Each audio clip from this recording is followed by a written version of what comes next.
Welcome to today's Talk with Erika. I'm Erika Del Sordo. Thank you for subscribing to my YouTube channel and all of my audio podcasts. You can find all of the links in the info section here. I have a new website, todaystalkwitherika.com, where I come up with a weekly blog, and I have my very own mobile app. So please subscribe, like, and comment. Today's guest is incredibly special. My dad, Joe Del Sordo. He's a pretty cool guy. He's been a digital filmmaking and video production instructor for 27 years, first at the Art Institute of Fort Lauderdale and more recently at the Art Institute of Atlanta. He started his career in the film and video production business more than 35 years ago after graduating from the New York Institute of Technology with a bachelor's degree in communication arts. His career includes work in TV, documentary, and news production. He directed ADR, that's automated dialogue replacement sessions, on several films, most memorably the television series Miami Vice. He has won numerous awards for work on commercials, documentaries, and news. Plus, he spent 9 years on freelance crews with the BBC and NBC in Miami, which included promotional packages and special events editing. And this is only a quarter of the experience he has. There's so much more I'm leaving out. So, Joe, Dad, welcome. How you doing? Fantastic. It's nice to have you with me. And of course, I'm not just making this stuff up. You've had a long career, successful career in the video industry, and you're beloved at the Art Institutes, known as Papa Joe. Yeah, I'll never live that down. Nope. So I do want to say you also have your master's degree from Nova Southeastern University and another master's in film production from the Miami International University of Art and Design. Is that right? Yeah, actually, I went to the Miami International University of Art and Design, but I didn't complete the master's degree because it wasn't required. I just needed a certain amount of credits. Gotcha. Okay. That's fantastic, though. You were granted, now let's talk about, because you went to Madagascar in 2009, you were granted 2 sabbaticals, once in 2001 and again in 2009. The latter was to pursue a pilot series in Madagascar called Heroes in the Real World, which showcased humanitarian efforts through education. Let's talk about that, because that was spectacular. And I'd love to send people to it's on Vimeo, I think, to find it. Yeah, that was an interesting project. I met a veterinarian in Florida who was building schools in Madagascar. That was his hobby.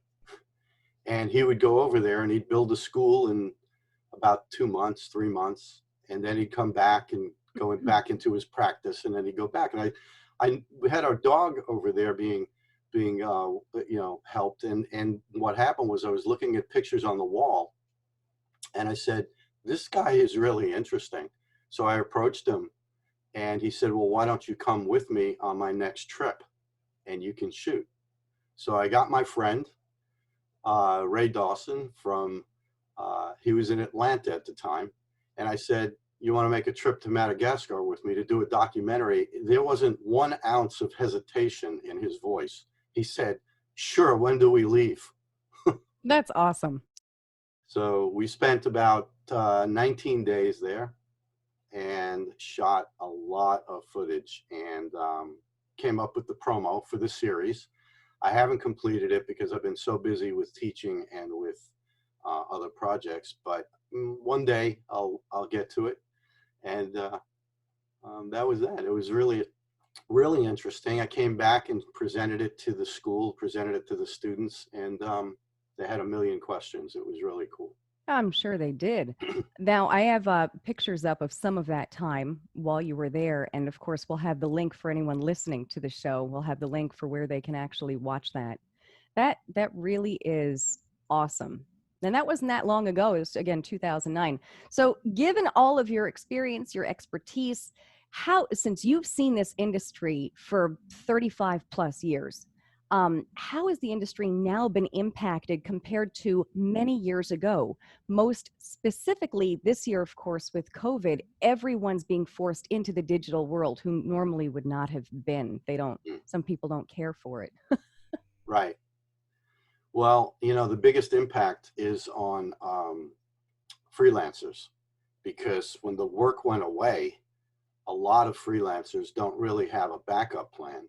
Those that do are going into the digital domain, and they're starting their own podcasts, and they're starting their own services online. Um, but then there's other freelancers who continue to work and put themselves at risk. So that's not good either, but you know, you got to make a living, and they try to stay as safe as possible. It's just a very strange situation.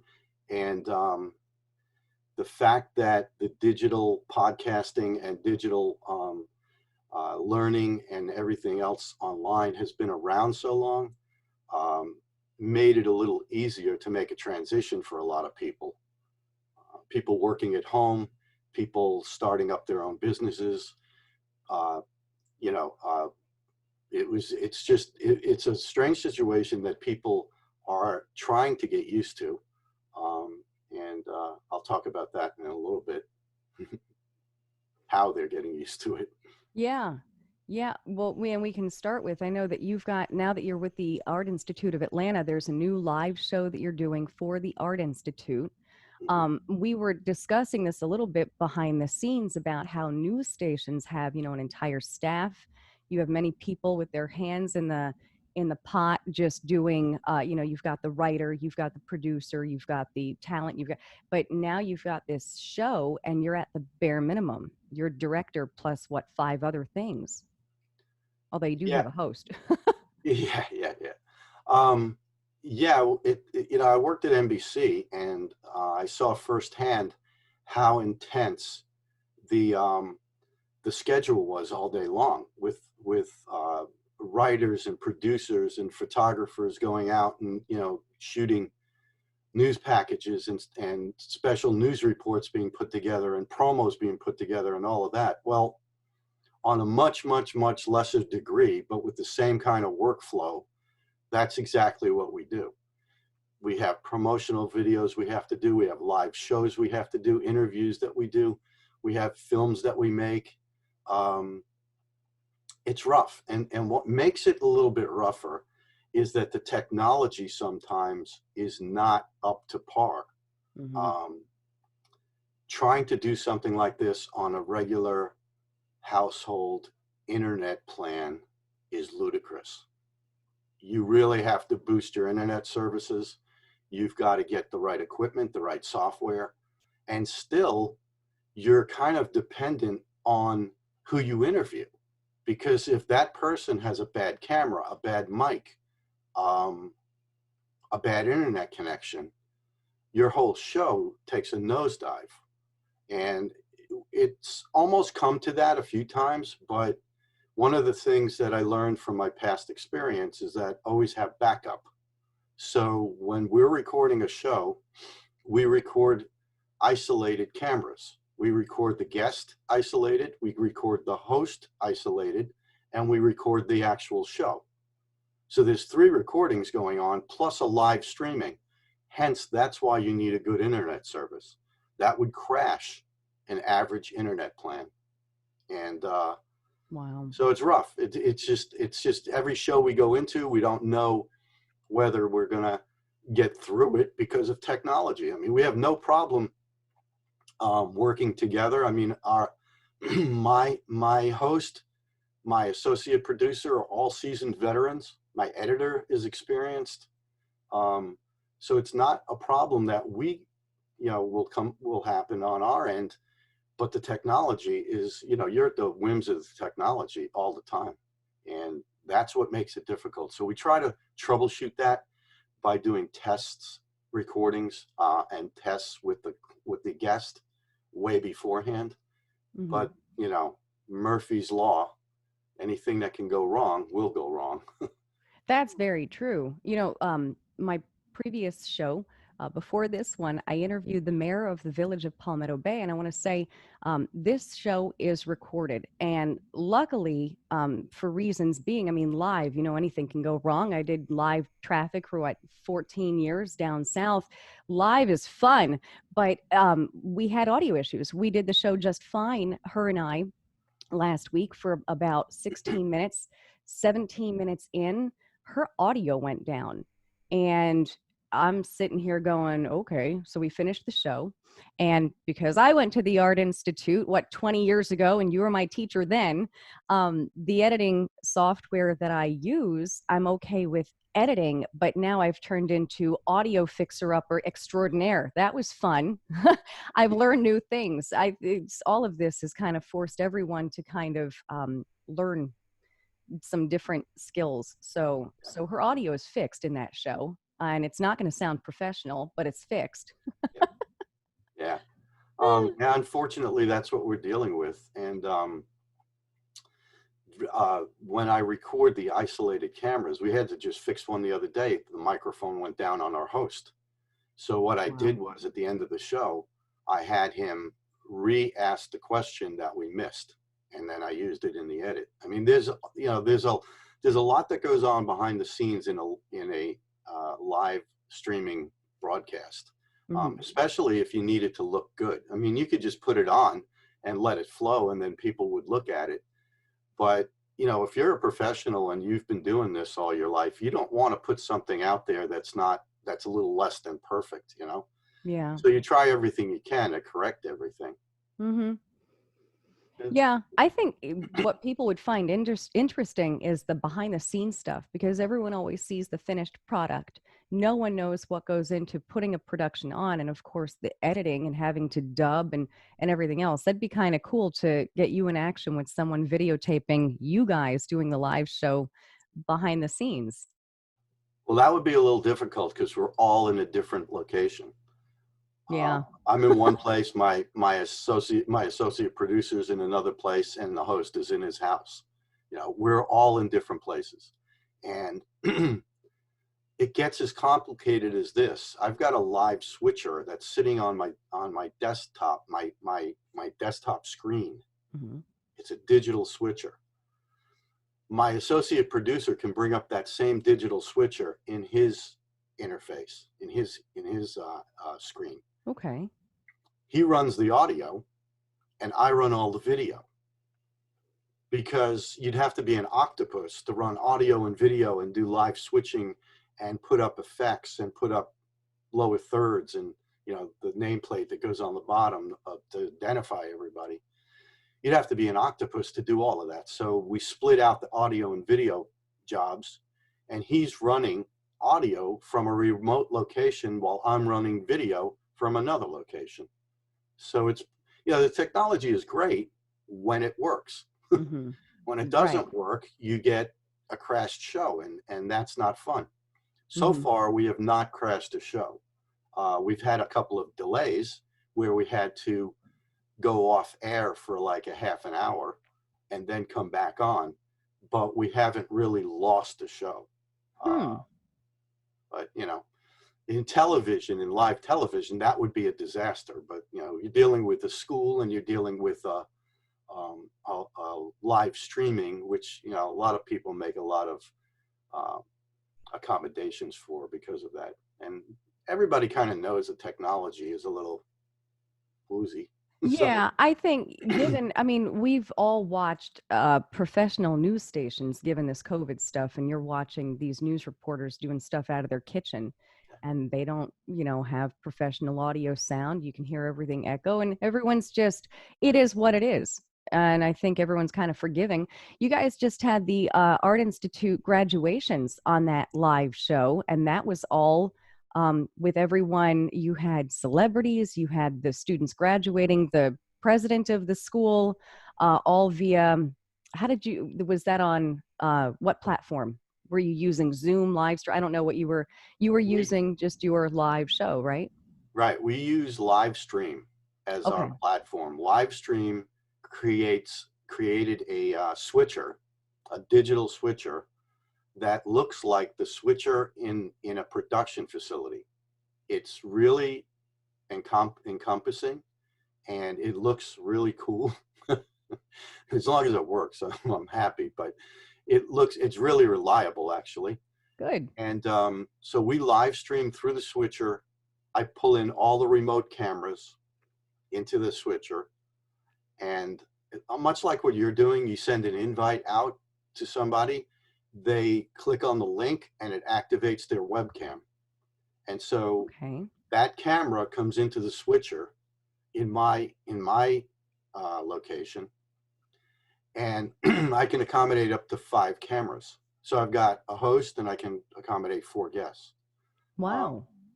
yeah, it's pretty interesting. And so, that's how we pull in all the material. Now, if we've done videos, or if the guest has sent us material to show during the event, we string that all together and roll it back during the show. So it's complicated. It's a live show. We used to do these on ground when we had school on ground, and it was complicated then. Well, this, added to the fact that you're in a remote location and you're pulling in remote cameras and all of that, it gets even more complicated. Mm-hmm. But it's a lot of fun. We've done a couple of promos. Everybody in the school, the art institutes are happy with what we're doing, and we're expanding every day. This week we have 3 live shows. Next week we have 4 live shows. Then we'll have a Wow. lull, maybe 1 interview and so on. But sometimes we get really jammed up, and sometimes it's a little easier going. I see. Well, that's good. Regarding those live feeds, though, how many have you done? You've done several now, so of course they're getting easier as they go along. Is my point. You've got Mhm. several under your belt that you've been doing since the start of that. Yeah, well, the thing is, I started live streaming with the school about 3 years ago, and we did a lot of live shows at that time. So I was teaching at that time. So when we got into the live streaming uh, platform remotely, the way I got into it was my boss called and said, "Hey, we're thinking of doing a live streaming platform for YouTube eventually, but we want to just test the waters. Would you want to do that?" And I asked him what I said, "Sure, I'd want to do that, but I'm teaching." And he said, "Well, you couldn't teach." He said that this is going to be a full-time job, so you can't teach. Hmm. And after 27 years of teaching, I thought about it for about a split second. And I said, Sounded good. "Okay, I'm ready." Not that I didn't like teaching. I really enjoyed teaching, but you get to a point where there's a generational thing, and you try to connect with the students, and you actually come up with new ways of teaching them, and they get it. Um, but instead of getting easier, the teaching scenario gets harder, Hmm. because you're wanting to put more into your curriculum. You're wanting to put more information out there. You're doing a lot of research. And so I was like working twice the amount of hours that I was getting paid for. And every teacher goes through that. Hmm. But after you do it for 27 years, it becomes a little draining. Yeah. So I said, "Yeah, I'm ready to go back into what's closer to my industry, you know, get Hmm. something that's more industry oriented. And plus, we're still supplying a service to our students. Our interviews are always interviews about people that are successful in the industry. They're either graduates that have gone into their own business, or they are professionals that have something to tell our students about the industry. Then we have town hall meetings. Then we have new student orientations. We have videos that instruct the students. We have a lot of stuff that keeps coming at the student to keep them engaged. That's the whole Hmm. thing. Right. Today's day and age, you try to keep the students engaged. They're so distracted by social media. They're so distracted by so many other things in this world, that to get them engaged in their education is a feat in Hmm. itself. And you got to hand it to instructors who can do that. So what we do is we supply those instructors with materials to help them engage the students. That's, pretty much it in a nutshell as far as why Yeah. we do what we do. Right. Do you think it's, I mean, it's kind of obvious that it might be a little bit more difficult in the sense that I remember behind the scenes when you used to do, let's say, the fashion shows at the Art Institute of Fort Lauderdale, and you did the graduation ceremonies, and live is intense. You got a lot of people who need to do the same thing at the same time, and that gets intense. Now you've got people kind of doing their own thing in their house, or, maybe they're not learning as much. I don't know how to really say that, but I know that that hands-on training, as intense as it gets, was really spot on in the sense of what people need to know Yeah. when doing a production of that caliber. Yeah, it's definitely not there when you're doing remote productions. But getting to one point that you just mentioned about people, students not being engaged. You said something else, but I'm going to get back to that for a second. One of the Mhm. problems that you have is that students don't understand their role in the educational process. Now we have honors honors students. We did an honors show about a week and a half ago. Oh. 8 of them on camera told other students what it took for them to become an honor student in a COVID environment. And it is spot on and intense. You have people saying they were up all night researching stuff. They would go online to look at tutorials. This is way beyond the classroom, the digital classroom. They would read books. They would take tutorials. They would do a million different things to keep them ahead of the curve, ahead of what the instructor was teaching, or simultaneously um, filling in some of the things that the instructor was teaching them. Hmm. Now, if you're a student in today's day and age and you're not doing that, not only are you not going to be an honor student, but you're going to barely make it through school, if at all. Mm-hmm. And so, that's why it's so important in a environment like this to keep sending stuff out to the students that they can enrich themselves. They can look to the future to see what kind of careers they're going to have and hear from experts how they did it, you know, Mm-hmm. and, it gives them a little bit more sense of what their instructor is teaching them. And so, it's really good that they pay attention to these things. But the only thing is that you're not there to hold their hand and they're not in a classroom.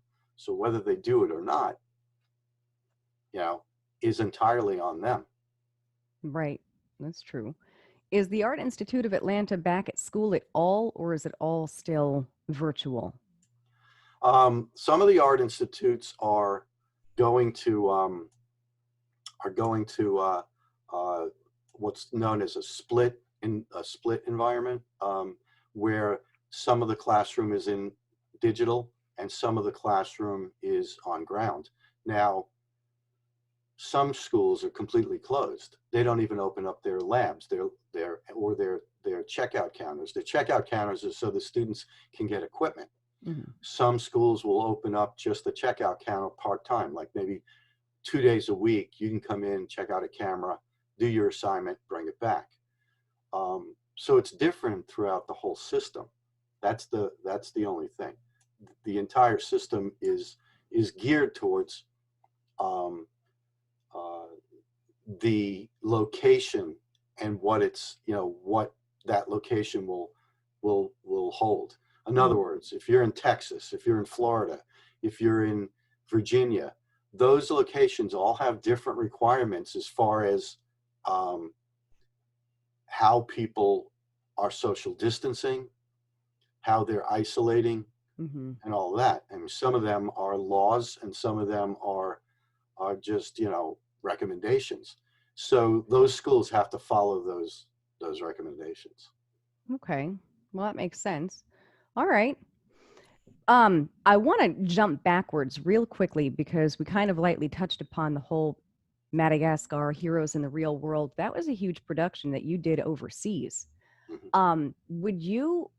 Would the cameras you took over there and everything, and today, this is 10, 11 years later, would you have done anything different in the sense of the cameras you used and how you did that production? Aside from COVID being around and, of course, catching that. Well, it's odd that you say that because the technology, aside from jumping to 4K, the cameras are similar. Okay. I did not take a full-blown ENG camera over there. I took a smaller camcorder with a high definition recording capability. What I would do different is I definitely go over there with a 4K camera, but the biggest thing that I would do would be have a bigger crew. Now I couldn't do it because we were doing this whole pilot on spec, so I only brought one person with me. But I had a budget for this. Had I done it with a 5-man crew for 20 days, the budget was something like $120,000 Okay. to go over there and shoot. And we did it for under 10. Wow. And the reason why it even cost that much is because I had to buy a little bit extra equipment. So, Wow. and the flight over there was $2,500. So, yeah, I mean, actually, it was a little more than 10,000. But that was the thing at the time, is like we did it by the seat of our pants. We did it on a shoestring budget, so it can be done. But when you do stuff that way, it's a lot of work, and it Yeah. proved to be that. We were worn out after 19 days. Yeah. I remember that, but it came out fantastic. It was Well, really thank you. nice. Yeah, it was really a nice production. So, just to end this, though, on a note of what advice would you give anyone thinking of getting into this industry? Both people who would be brand new, folks who are in it right now, maybe ease their minds or explain what you had gone through and maybe how it's easier, how it's more difficult. Well, I think it's more difficult today, but and I think that the reason for that is the competition. Um, as you go on and on in different decades, you got schools that think that video production is such a cool area. Let's start a video production department. Mhm. Whereas 20, 30, 40 years ago, there weren't that many schools handing out those degrees. So you got a lot more competition out there. You gotta really identify yourself as being different. But one of the things that I did early on was I made sure that I knew as many different areas in this business as possible, so that I could go out there and freelance and make money even when times were rough. So if television wasn't the place to get work, I would go into documentary work. If documentary work got slow, I'd go into sound work. If there's a whole lot of different areas in this industry that you can go into. So what I would tell people, though, the most important thing is that don't ever go into this business because you think it's cool. Okay. Don't ever go into this business because you want to make money. Okay. That sounds weird. Right. Go into this business because you love it. You love doing what you do. You love being creative. You love putting original pieces together. You love producing. You love directing. You love writing. You love it. And guess what? Money will be there. When people see that you can do all of those things, or even one of those things, better than the next guy, you're going to get paid for what you do. But don't look to this industry in the beginning like you're going to get rich. You can. Mm-hmm. I mean, it's not impossible. Mm-hmm. A lot of people are out there making way over 6 figures doing what they do. If they're working in Hollywood, they're making millions. And you'll get there, but the way to get there is to be good, to be dedicated, and to be reliable. Mm-hmm. Nobody will work with you if you're not reliable. And that's not just showing up on the job. That's every aspect of your job. whether you're a camera operator, an editor, or whatever. You've got to prove yourself every day to people. That's very And true. yeah, That includes just responding to people too, just to make sure that you're accessible. right. That Exactly. helps. Yeah. So it's rough today, but there's a lot of people that have the entrepreneurial spirit. They want to start their own companies, and they already have a client following. So Mhm. they're gonna make it. They're gonna make it. When I went to school, there were like 8 or 10 of us or 12 of us that graduated. And years later, when I went back for my 15-year, reunion, there were only 2 of us that were still in the business. Wow. So you don't want that to happen when you're spending 4 years of your life preparing for a career. Right. So like I said, you got to really, really love it, and you got to keep pushing so that you stay in it and you eventually feel comfortable in it Hmm. and can make money. Yeah, I think that's fantastic advice to end on. You do have to love this industry because otherwise you're just wasting everyone's time, Yeah. including your own, but yep, you got to love it. And I know you sure do. Yeah, I lose a lot of sleep, but I've been better better at managing my time, so I'm getting better. Well, that's good. Yeah. That's good. Did I miss anything? Do you want to add anything? No, I think that's really about it. I mean, I'm really loving what I'm doing right now. If I end up not doing this anymore, I think I'll retire. I've kind of gone full circle in this industry. So I don't really feel like I need to do anything else. This is the last big frontier for me. Hmm.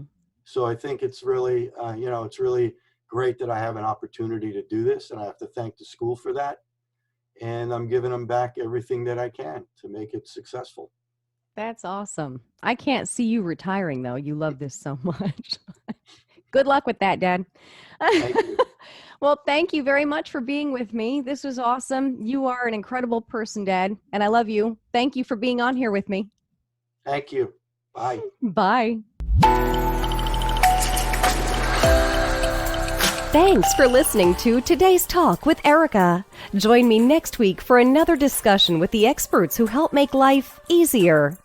Please visit my website, erikadelsordo.com, where you'll find all of my social media platforms and more. And be sure to subscribe to my YouTube channel. Once again, thanks for listening.